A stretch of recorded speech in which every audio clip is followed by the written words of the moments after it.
Hi, I'm Mike with Mike'sTravelGuide.com, and it's time for another weekly Q&A travel show, the show that helps you plan your trip to Europe.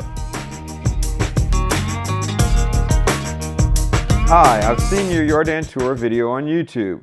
It suggests that your tour offers access to all those hidden gardens. How can I book? When can I walk the rounds with you? Kay. Hi Kay, thanks so much for the question. No, unfortunately at this time I do not offer tours of the hidden gardens in Amsterdam. But if you go to our website here, you can find on the map where they're located.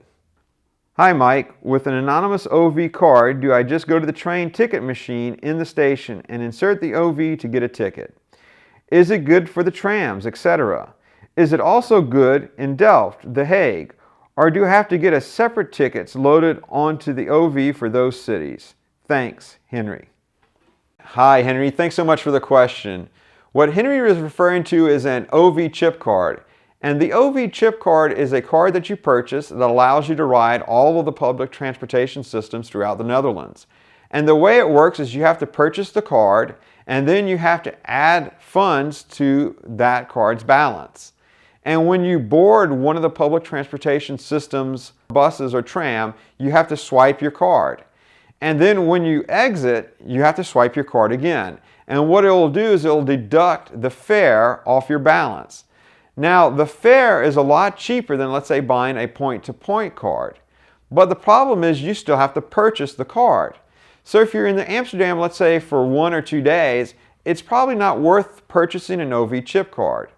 However, if you're in Amsterdam, let's say for a week or 2 weeks, this could save you a fair amount of money depending on how much you use the public transportation system. Anyway, that's how the OV chip card works. And now it's time for this week's travel tips. Tip number 1, when in Amsterdam, avoid going to the fake museums. Now there's a lot of really good museums in Amsterdam, but there are some museums that are just tourist traps.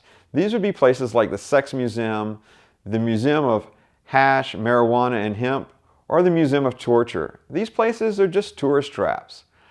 Instead, I'd recommend going to some of the other unique museums in Amsterdam. For example, the Skipvaart Museum, or the Museum of Bags and Purses. Or for a really unique experience, visit the Secret Church in the Attic. And my second travel tip is when eating in Amsterdam, I suggest you eat moderately. There's not a whole lot of Dutch food in Amsterdam. What I suggest you do is eat simple foods, things like soups, sandwiches, burgers, or pizza. And I'm not talking fast food, I'm talking places that specialize in one of these items. And there's plenty of them throughout Amsterdam that offer great food for moderate prices. Another suggestion for eating in Amsterdam would be to try an Indonesian restaurant. There's plenty of them throughout the city. And one of the things they do have is what they call a rice tafel, which translates into a rice table.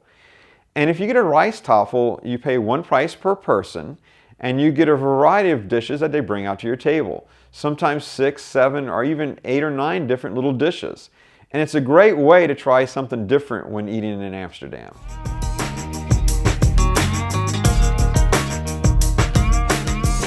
And now it's time for our weekly recommendations. Sticking on the topic of Amsterdam, we're going to recommend various places to eat reasonably in Amsterdam. Our first place we recommend is Soup and Zo. And as the name suggests, it's soup. And they do a really good job with their soup, and they have very unique soups. The next place we recommend is a sandwich place. It's called Cora, and they do a really good job with their sandwiches. In fact, they're some of the best sandwiches I've ever had. Not too far from there, in the Albert Kuip market, you'll find a place called The Butcher. And The Butcher makes great burgers. In fact, they're flame-grilled burgers, and they're really the best burgers in Amsterdam. And our last recommendation would be a place that serves pizza. They have their own wood-burning oven, and the place is called Portare Via. They do a pretty good job with their pizzas. They're made right in front of you, and they're reasonably priced. The one thing about all the places I recommend is there's very limited seating at all of these places. And at times they can be really busy because they're popular not only with tourists, but with the locals alike.